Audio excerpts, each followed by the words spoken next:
al istighna, hakikatul istighna itu adalah al istighna anis syai' labihi. Jadi pemenuhan kebutuhan yang sebenarnya adalah kita berusaha menghindari sebanyak mungkin kebutuhan yang sekunder, yang enggak penting. Bukan memenuhi semua yang kita inginkan. Jadi misalnya begini ya, kalau kita lapar, itu keinginan kita itu makan enak apa asal makan? Tentu jawabannya asal makan yang sehat. Tapi kalau nuruti nafsu kita, makannya yang enak, teman makan ya enak, terus di warung yang favorit. Ini kan satu kebodohan. Kenapa untuk makan saja butuh definisi sekian banyak? Yang kita harus kecewa, warung favoritnya bisa sudah tutup, atau kita ke sana harus macet, ribet. Yang benar-benar arif dan bijaksana itu adalah al-istighna anisya. Sesuatu yang tidak mendesak itu jangan jadikan kebutuhan. Sehingga kalau kita puasa misalnya, semua makanan itu enak karena kita sangat lapar. Sehingga Abul Qasim Al-Junaidi ketika ditanya, ma'idamu to'am, lauk makanan itu apa? Jawabannya lucu, alju, lapar. Kalau kamu lapar ya semuanya enak. Ini sudah mulai hilang. Kita bilang makan enak itu ya sate, ya gulai, ya pizza yang kita senang. Akhirnya apa? Untuk nikmatnya Allah itu kita jadi ribet. Apalagi yang orang-orang fasik harus ditemani perempuan yang tidak halal misalnya, atau harus ada ajudan, ribet. Nah pertanyaannya, orang yang ribet sama yang nggak ribet itu pinter mana? Pinter yang nggak ribet. Nah ini kearifan-kearifan yang mulai hilang. Lalu siapa yang bisa mewarisi itu? Ya ulama. Jadi ulama itu cara berpikir sebenarnya simple. Makanya mereka sering kalau tahajud itu, di antara makalah Sayyidina Ali paling terkenal dan yang menjadikan beliau punya derajat yang luar biasa itu adalah kafani izzan an takuna li robban wa kafani fakhran an akuna laka abdan. Ya Allah, saya ini sudah begitu mulia, begitu terhormat dan sangat-sangat terhormat karena yang menjadi Tuhan itu Engkau. Jadi rumus pertama itu karena menjadi Tuhan itu Engkau. Hanya Tuhan yang abadi, Tuhan yang pertama, hanya Tuhan yang al-awwal. Coba ya Allah, kalau saya ini punya Tuhan Fir'aun, punya Tuhan mati jadi tontonan lagi, itu kerennya di mana coba? Andaikan kita punya Tuhan Fir'aun, atau punya Tuhan yang asal usulnya manusia, apapun hebatnya manusia itu, kita punya Tuhan manusia itu. Tuhan yang lapar, yang kalau nggak makan mungkin pingsan, mungkin bisa kena COVID, nanti Tuhannya diisolasi. Kayak apa? Makanya ketika Tuhan Allah menyindir ketuhanan selain Allah itu, Allah hanya menyindir dengan kalimat sederhana, kana yakulani to'am, yang kamu tuhankan itu masih makan. Hanya kalau nggak makan ya lemes. Jadi lama-lama ada orang gini, alhamdulillah tadi Tuhan mampir ke saya, kelihatannya lapar, setelah tak kasih makan sehat lagi. Susah nggak punya Tuhan yang seperti itu. Beda dengan Tuhan kita. Tuhan yang nggak butuh makan, nggak butuh minum, al-qayyum, zat yang berdiri sendiri tanpa butuh yang lain, al-awwal. Sebelum ada langit bumi sudah ada Tuhan kita yaitu Allah. Bandingkan dengan Tuhan-Tuhan yang dipertuhan yang lain, yang adanya setelah bumi, misalnya Fir'aun dan sebagainya. Sehingga Sayyidina Ali pertama jadi kebanggaan apa? Kafani izzan antakuna li robban. Saya ini keren betul karena punya Tuhan yaitu Engkau. Tuhan yang lahul asmaul husna, Tuhan yang semuanya punya kebaikan, punya keabadian, punya keagungan. Terus wa kafani fakhron an akuna laka abdan, dan saya bangga sekali karena saya menjadi hambamu. Kalau saya jadi hambanya Pak Rektor ribet kan, sudah tak hormati ternyata nanti tidak rektor, ya kan ribet kan. Terus pokoknya ribet, jadi budaknya manusia itu ribet. Makanya ada seorang wali datang ke temannya yang jadi presiden atau jadi raja. Datang ke situ karena tidak punya uang, mau minta uang karena temannya raja. Setelah sampai sana ternyata temannya ini karena orang soleh pas berdoa, ya Allah saya minta ini, minta ini, minta ini. Terus si wali tadi pulang. Tanya, kenapa kamu pulang? Ternyata dia sama, masih minta-minta kayak saya. Jadi sederhana deh. Sama-sama minta kamu, minta zat yang kamu mintain katanya. Jadi dulu itu orang itu sebegitu dekat dengan Allah. Sehingga si raja ini terus ketemu wali tadi tanya, kenapa kamu menyepelekan saya padahal sekarang saya raja. Terus ditanya sama wali tadi, karena temannya, Kalau kamu di padang pasir tidak bisa minum dan harus minum 1 gelas, dengan ongkos kamu harus mengasihkan semua kerajaan kamu demi minuman itu. Pilih mana, minuman apa tetap jadi raja? Ya saya milih bisa minum. Saya tidak raja tetap hidup, tapi kalau nggak minum mati. Bagaimana Anda bangga dengan satu kerajaan sing la yusawi kak samain, yang tidak sama dengan segelas air. Jadi artinya terus mereka melihat jadi raja itu ya biasa, jadi presiden biasa, jadi rektor biasa, karena mereka biasa berlogika. Hakikatul izzah itu ya taqarrub ila Allah, yang benar-benar terhormat itu ya dekat dengan Allah. Begitu seterusnya mereka bikin paradok-paradok yang aneh, tapi itu menjadi pelajaran. Bapak saya Ki Nur Salim itu senang baca anekdot Nasiruddin Koja. Itu kalau bikin orang-orang aneh, itu dia datang ke satu pesta pakai baju lusuh, pakai sarung lusuh atau celana lusuh, sama Sohibul Bait yang punya acara dibiarin. Setelah dibiarin dia pulang pakai jas, pakai dasi, pokoknya keren, dihormatin, pakai alpat, pokoknya dihormatin, silakan. Pas dia disuruh minum, minumannya itu disokkan saja ke sakunya. Jas, kamu harus minum yang banyak karena kamu yang dihormati, bukan saya. Terus makanan semuanya diletakkan di saku, ada yang apa, ayo kamu makan yang banyak. Alpatnya juga gitu, dikasih sate apa, ayo kamu makan yang banyak. Mereka tidak melihat saya, melihat kamu. Akhirnya orang satu pesta itu istighfar semua, berarti kita ini salah. Terus dia pidato, kenapa kamu ngomong gitu? Tadi saya datang, orangnya sama. Gara-gara beda pakaian, penghormatannya beda. Berarti yang berhak dapat makanan ini jasa ya, bukan saya. Betapa naifnya kita sebagai orang, ternyata kita masih hormat sesuatu yang seperti itu, yang atribut lah. Jadi orang-orang sufi itu orang yang bisa menertawakan dunia. Akhirnya ya, pertama dia dianggap orang gila, masa jas dikasih makan, dikasih minum. Tapi secara fikih dia benar, haram dia makan. Karena pas dia datang dibiarin, setelah pakai jas dikasih makan. Berarti hakikat yang dapat rezeki siapa? Jasnya apa orangnya? Jasnya apa orangnya? Jasnya. Jadi itu orang-orang sufi, kearifan orang-orang dulu itu bisa ngelola hal-hal yang keseharian menjadi luar biasa. Ada seorang wali melihat istrinya makan 1 piring, anaknya makan 1 piring, ditanya, kalian kenyang? Wah, kenyang sekali. Melihat anaknya minum kopi 1 cingkir, senang, kalian senang sekali. Wah, kalau senang dengan hal-hal yang murah bisa, ngapain harus senang dengan hal-hal yang mewah? Bodoh sekali saya.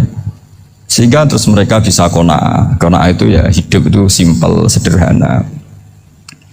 Jadi tentu saya tidak akan ngomong yang muluk-muluk, selain itu tidak bidang saya juga apa ya, kita ini butuh obat di kondisi COVID seperti ini, butuh kesederhanaan, butuh apa ya, istighna tadi. Kita harus istighna billah an ghairillah. Jadi sudah cukup bahwa Allah ini segalanya. Sehingga tadi saya dengarin himnenya Unisula, yang paling saya kagum adalah dimulai dengan kalimat-kalimat thayyibah. Di antara tugas suci Nabi Ibrahim dan semua Nabi adalah wa ja'alaha kalimatam baqiyatan fi aqibi. Nabi Ibrahim itu Nabi yang diberi gelar Allah. Dia adalah Nabi yang menjadikan kalimat tauhid itu kalimat yang abadi.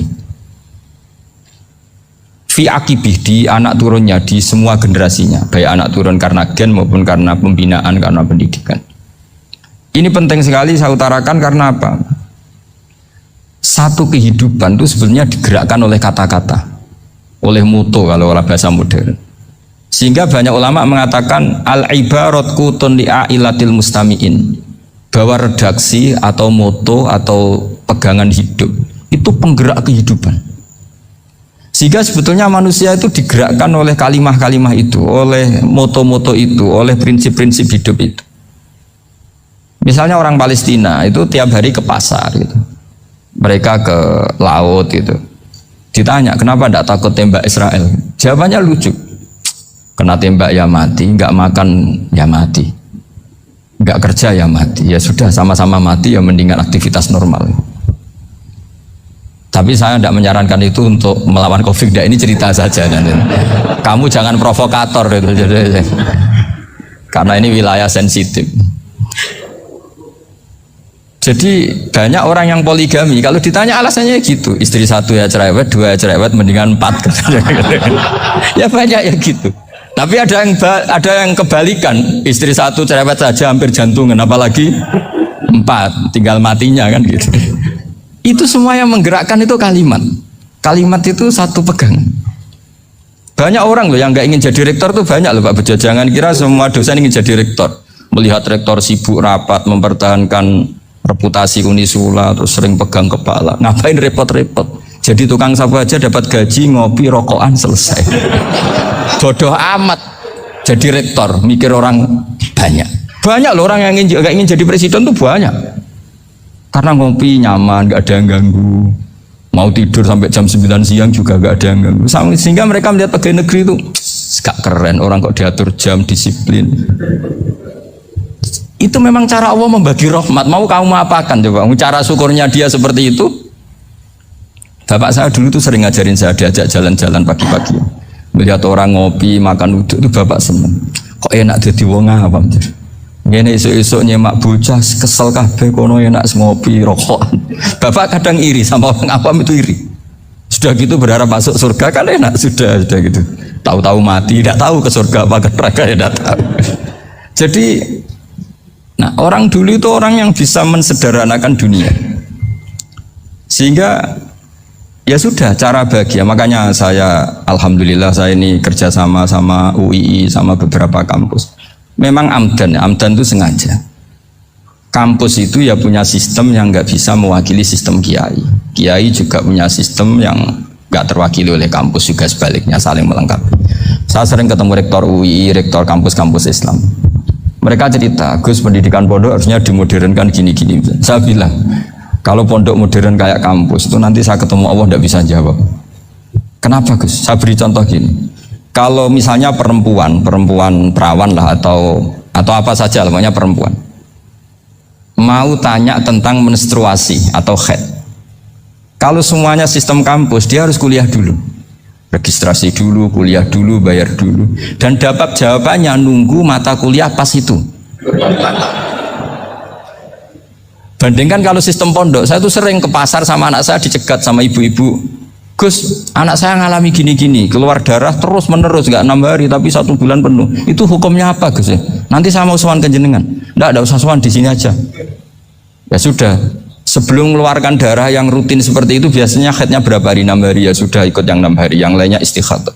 Ngoten tok Gus ya udah gitu. Begitu terus di masalah udhiyah Pak. Ya coba kalau semuanya pakai sistem kampus, daftar dulu, bayar dulu. Jadi ini nggak ada jawabannya, nunggu mata kuliah itu baru dapat jawaban. Itu biasa nggak sholat bertahun-tahun karena belum ada jawaban tentang itu. Nah itu kalau misalnya orang mati, tahunya cara apa memulasara jenazah itu nunggu kuliah dulu, pas mata pelajaran itu dulu, baru menangani orang mati. Berarti orang mati itu tergeledak semua. Tapi kalau kiai kan enggak. Kesini orang mati terbakar, kalau dimandiin malah badannya copot-copot, itu gimana hukumnya? Ini ada orang mati Gus Kendat, ini disolati apa enggak? Ada orang mati apa itu oplosan ya kan? Itu disolati enggak? So sering ditanya gitu. Gak usah registrasi Pak Rektor, gak usah registrasi, gak usah daftar, gak usah seminar. Makanya kalau orang kampus wani kiai itu ya kualat tenan itu, karena ini yang on time ya.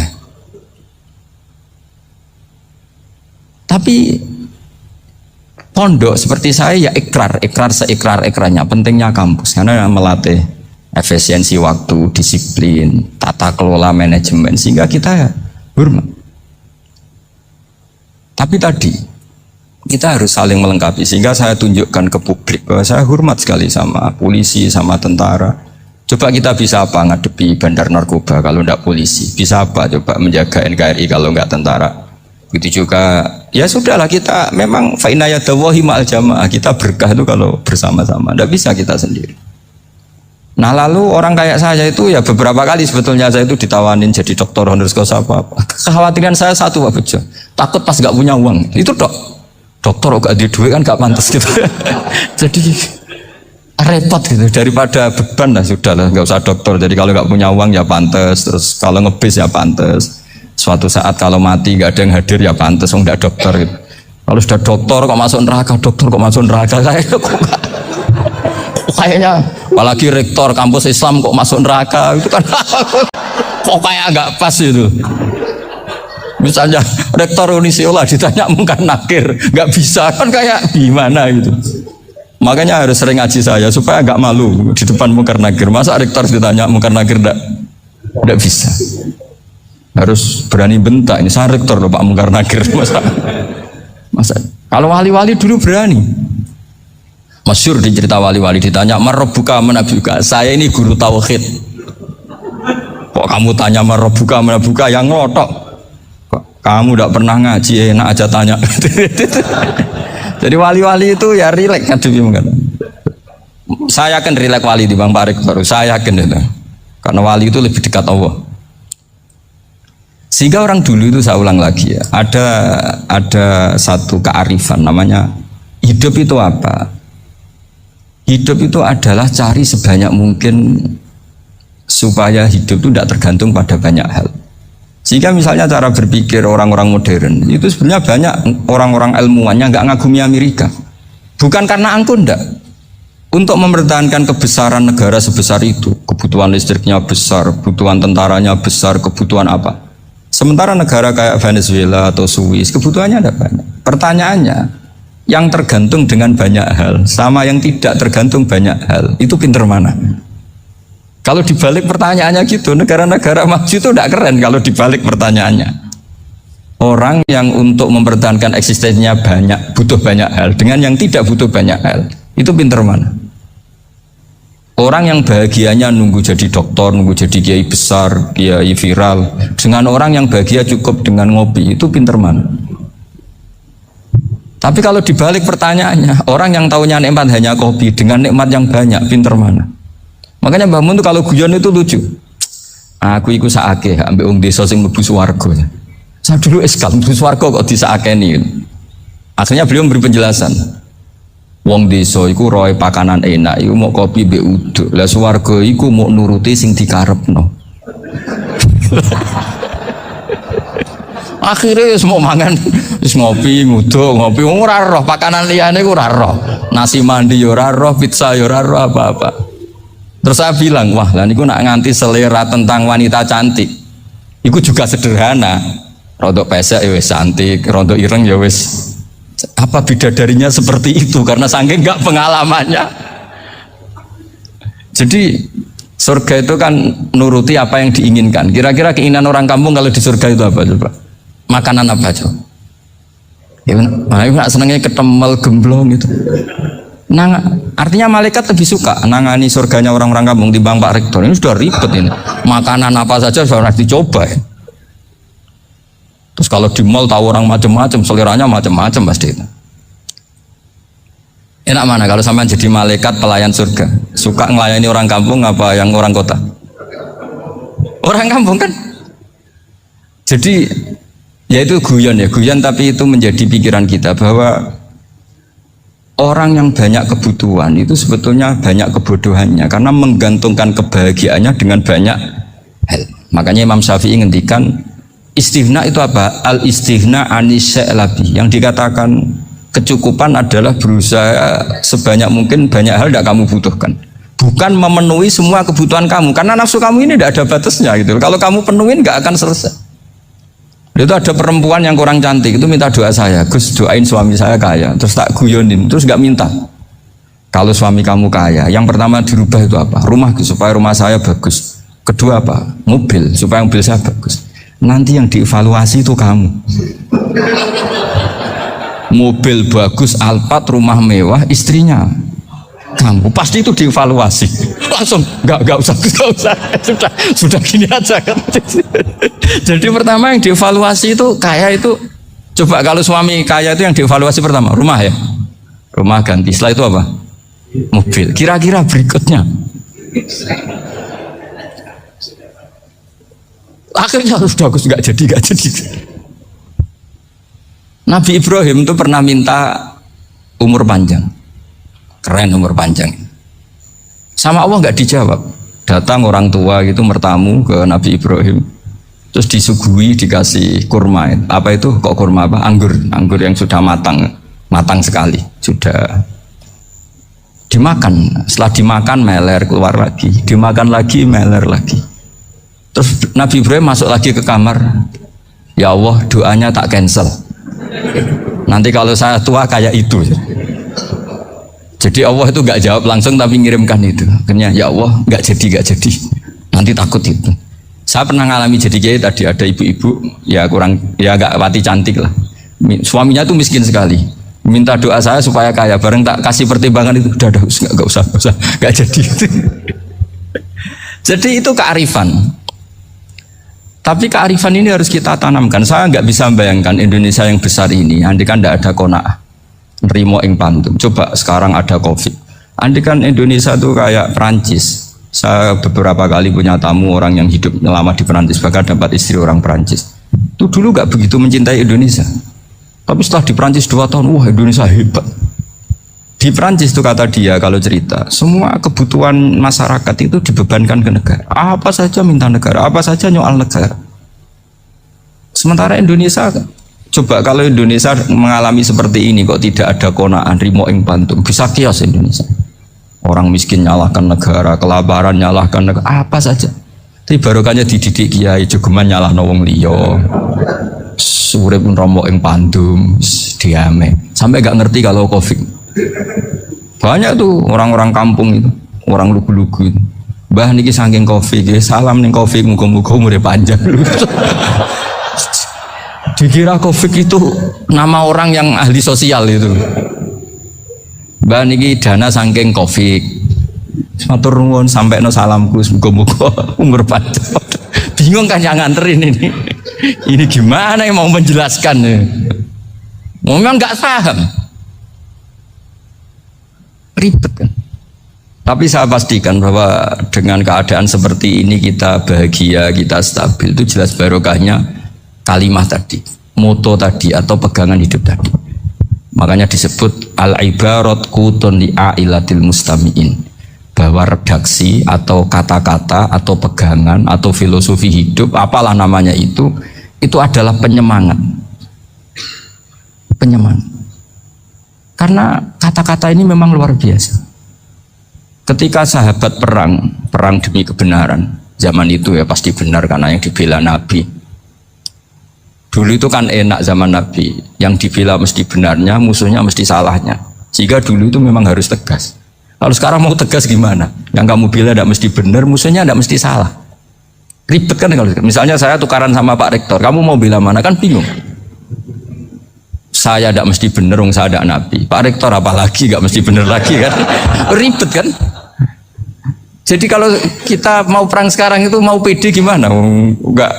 Makanya banyak ulama sekarang tuh mau tegas tuh nggak berani karena ya banyak hal yang abu-abu lah wilayahnya. Misalnya pilihan presiden, atau pilihan bupati, pilihan menteri. Kamu mati-matian bela itu, yang kamu bela tidak mesti benar, musuh kamu tidak mesti salah. Misalnya pilihan bupati, wah ini kabupaten ini baik kalau bupatinya ini, yang satu bilang ini, terus tim suksesnya kamu tanya, kamu yakin? Ya tidak juga. Lah kenapa semangat? Kan saya botohnya, paling alasannya ya itu aja, bukan yang lain. Beda dengan zaman Nabi, nabinya mesti benar, Abu Jahalnya mesti salah. Kan enak, aturan mainnya jelas. Singkat cerita dalam perang itu banyak sahabat yang ngalami luka, ngalami apa gitu. Kemudian curhat lah ke Nabi, ya Nabi gara-gara derekkan jenengan, ngikuti jenengan saya harus ngalami seperti ini. Ngiranya orang itu diapresiasi sama Allah keluarnya. Ternyata sama Allah gak diapresiasi. Malah diturunkan ayat intakunu ta'lamuna fa innahum ya'lamuna kama ta'lamun wa tarjuna minallah malah yarjun. Kalau kamu sakit karena perang, orang-orang kafir itu ya sakit, itu saja berani padahal demi kekafiran. Wa tarjuna minallah malah yarjun, padahal kamu punya nilai lebih yaitu berharap kepada Allah yang mereka tidak punya. Saya jadi kiai itu ya kadang mangkel. Karena yang benci ya benci, yang seneng itu ngel-ngel loh kayak Pak Bejo. Jadi semuanya ribet. Nah iya, yang benci ya ganggu, yang seneng ya ganggu, tambah nemen. Seribet. Tapi kalau sudah ingat bandar narkoba. Mereka berhadapan dengan polisi, kadang ditembak karena kesalahannya terlalu fatal.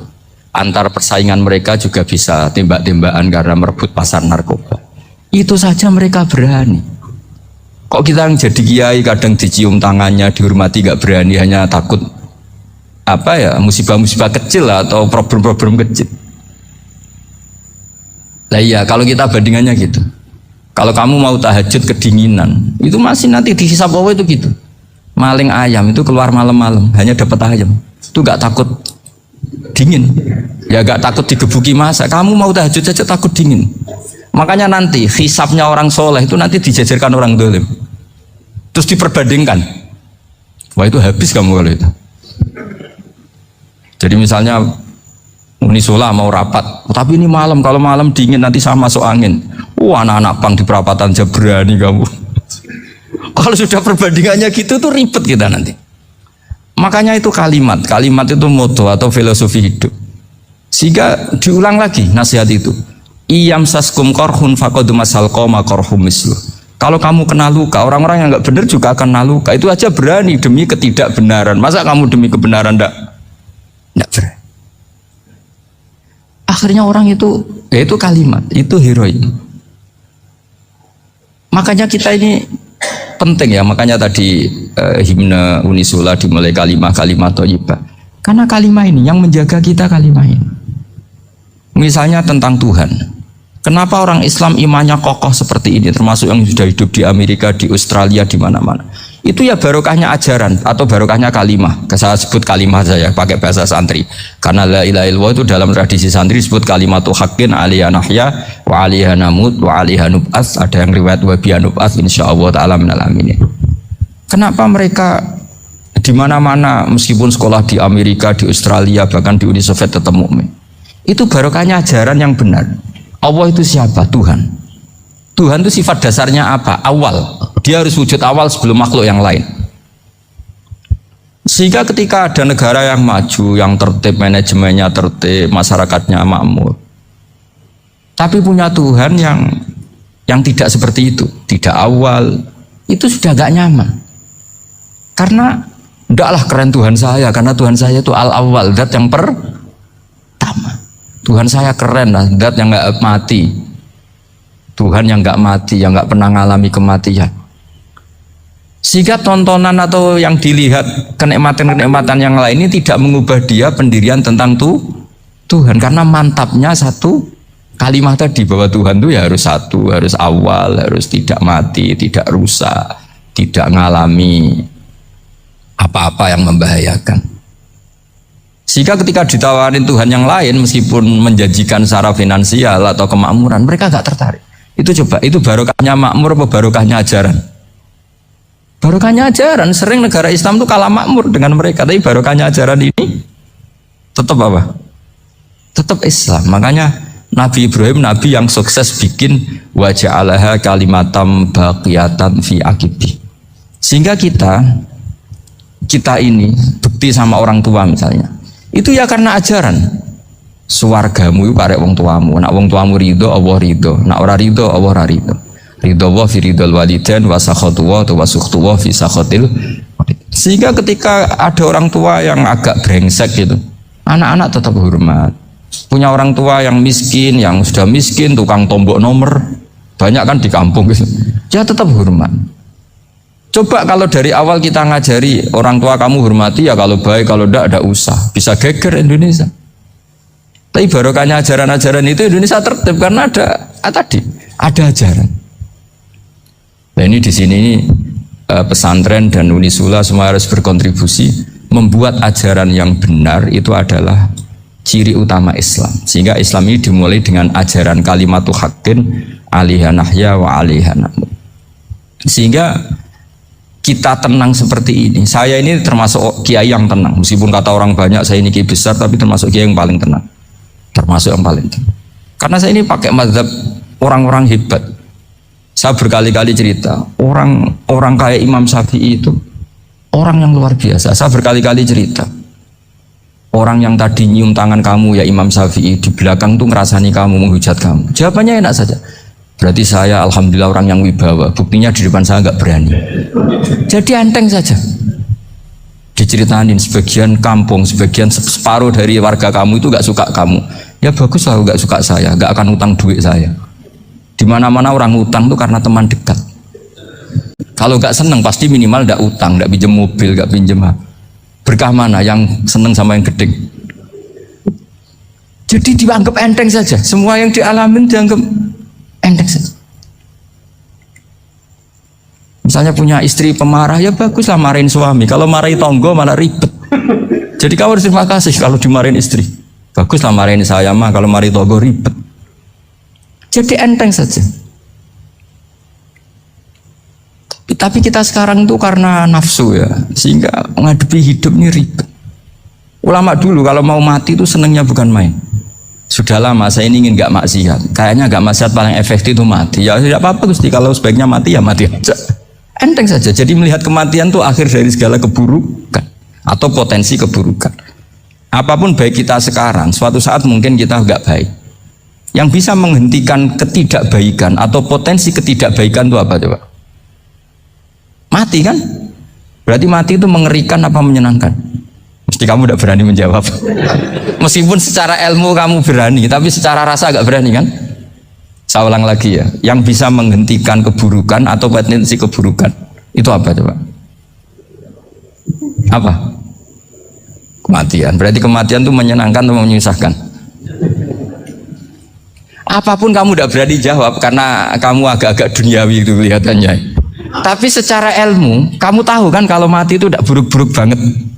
Karena apa? Itu akhir dari segala keburukan. Sehingga Nabi ngajarkan kalimat itu begitu luar biasa.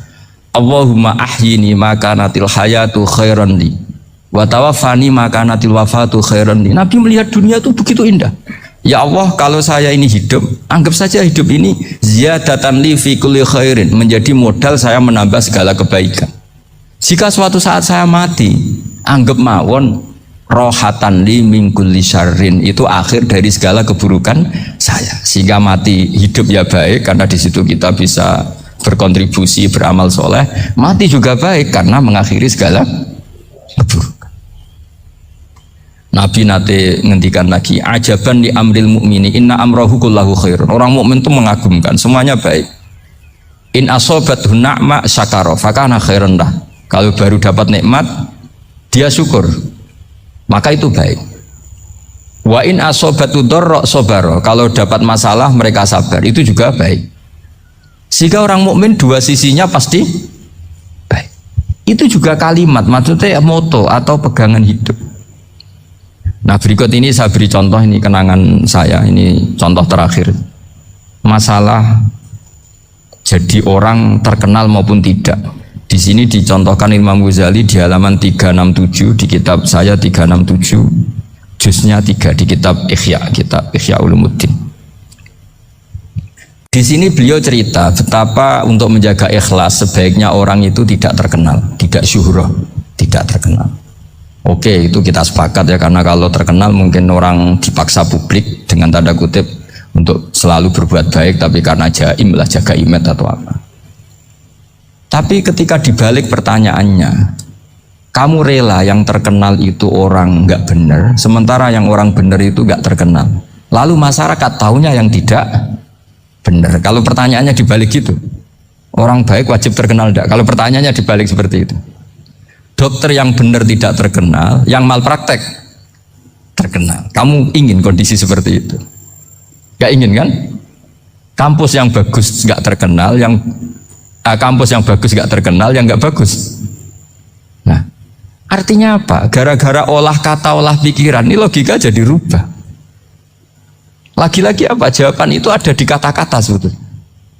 Makanya bab-bab seperti ini tidak usahlah kita berdebat, berpolemik. Sebaiknya orang itu humul, menutup diri, apa sebaiknya orang terkenal, itu nggak perlu seperti itu. Sudah terserah Tuhan saja. Makanya saya mulai dulu ngaji sampai sekarang itu ya tidak punya punya ikon tertentu atau punya website tertentu, enggak. Sudah terserah pangeran. Sudah, saya juga tidak sok suci materialistik atau enggak, ya tidak mikir saya. Bukan apa-apa ya, karena saya ini saya ini kiai, jadi biasa urusannya sama Allah, tidak sama makhluk, jadi pusing kalau sama sarah-sarahnya makhluk itu pusing. Meskipun rektor kalau nasihati saya pasti tidak saya terima, itu tetap makhluk, itu sudah ada ngefek kalau saya itu sudah ada itu. Bukan karena saya sombong, ya memang makhluk betul gitu, bukan cuma nasibnya bejo aja, tapi makhluk tetap makhluk. Saya beri contoh ya, ini makalah yang ditulis Imam Ghazali.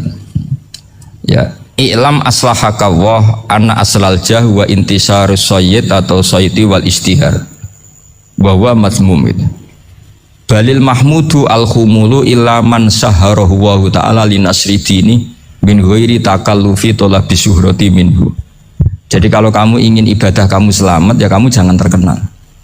Tapi resikonya adalah kalau kebaikan itu tidak terkenal, maka enggak dikenali. Kalau enggak dikenali berarti masyarakat hanya punya percontohan yang tidak baik, karena yang baik tidak terkenal. Jadi itulah ulama-ulama dulu. Jadi apa-apa itu dibanding-bandingkan. Kemudian nanti kelihatan, jawabannya itu kelihatan. Jadi ulama dulu itu biasa ngarang misalnya afatun nikah, sisi negatifnya nikah.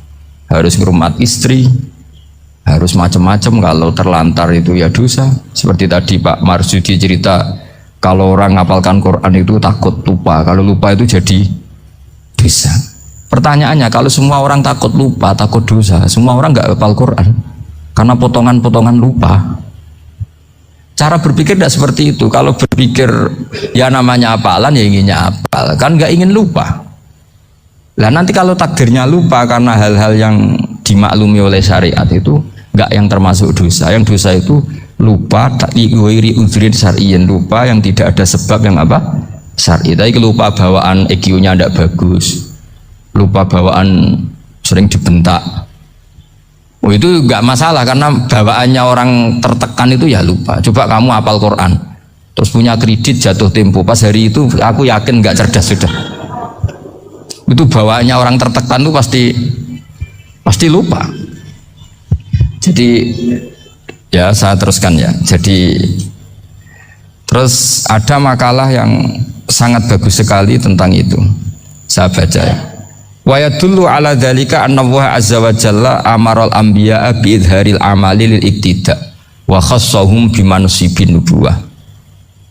Wala yajuzu ayyudhanna bihim annahum khurrimu afdhalal amalin. Jadi orang yang terlalu mendewa-dewakan khumul itu menutup diri. Oke, itu baik karena dengan khumul, dengan menutup diri Anda tidak riya, Anda tidak pamer. Tapi kata Imam Ghazali, kamu juga harus ingat di antara syaratnya Nabi itu harus mengumumkan kalau beliau itu seorang Nabi.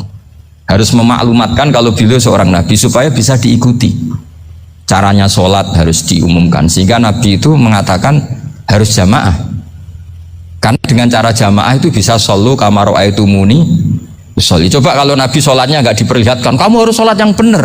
Caranya gimana ya Rasulullah? Itu rahasia. Bingung nggak kira-kira? Bingung nggak? Ya misalnya amal rahasia selalu lebih baik. Terus ada pertanyaan, Nabi ngendikan kamu sholat yang benar. Caranya gimana Nabi? Ya itu rahasia. Terus gimana coba? Tapi Nabi ngendikan apa? Shollu kama ra'aitumuni usolli. Ya sudah kamu sholat, niru saya sholat. Berarti Nabi sholatnya diperlihatkan apa disembunyikan? Diperlihatkan. Jadi begitu juga saya berkali-kali bilang, orang tahu kalau itu bidan ya berdasar tulisan itu bidan. Tahu kalau itu dokter gigi ya itu dokter gigi. Jangan sampai gara-gara tidak ada tulisan mau beli alat bangunan di dokter gigi, mau periksa gigi di toko bangunan. Gara-gara apa? Nggak ada maklumat. Nah, di sini ulama-ulama selalu memaklumatkan dirinya. Termasuk Imam Ghazali ketika ngarang kitab dinamai Ihya Ulumuddin, bahwa kitab ini bisa menghidupkan ilmu-ilmu agama yang mulai hilang. Begitu seterusnya. Jadi ini ngaji ya. Jadi orang itu harus ngerti. Jadi jangan nuruti emosi sendiri atau logika sendiri. Bahwa saya suka humul, ya monggo, agama Islam menyediakan sarana itu. Uzlah itu ya punya sisi kebaikannya sendiri. Tapi syuhrah terkenal asal tidak nuruti nafsu juga punya sisi kebaikannya sendiri. Setidaknya umat ini punya satu master kebaikan yang mudah diakses. Tapi tadi saya ulang lagi, jangan karena hadun nafsi, jangan karena kepentingan pribadi. Makanya di sini disebutkan wa yadullu ala dzalika ala syuhrah anna wa ta'ala amarul anbiya bi dzaril amal lil iktida. Allah selalu memerintahkan para nabi kalau ngamal kebaikan ya harus dimunculkan supaya bisa ditiru. Yaitu tadi kita tidak bisa bayangkan kan kalau misalnya Nabi menyuruh kamu harus sholat yang benar, kemudian sholatnya Nabi sembunyi.